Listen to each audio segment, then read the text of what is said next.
Dito nga pala sa may Paso de Blas, Valenzuela ay nakita ko si tatay na naglalakad, may daladalang sako na dilaw na pinaglalagyan niya ng kanyang mga kalakal.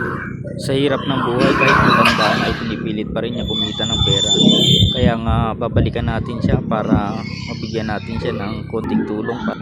Kaya agad akong bumaba ng motor at para makausap natin si tatay. Dito na ngayon nilapitan ko siya, ang ating makausap. At ang sabi ko sa kanya, "Tay, ano yung daladala mo?" Sabi niya sa akin, kalakal daw. Pinakita niya sa akin. Sabi ko, dito ka sa gilid kasi baka masabitan ka ng mga sasakyan dyan.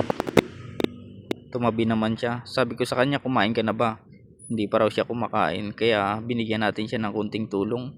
At sinabi natin sa kanya na kung taga saan siya. Tinuro niya sa akin, taga dyan lang daw siya sa may Fortune, malapit.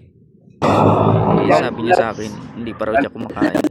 Kaya binigyan natin siya ng pangkain. At sinabi natin sa kanya na kailangan ay makauwi na siya. Sa gilid ka ng tay, baka masabitan ka.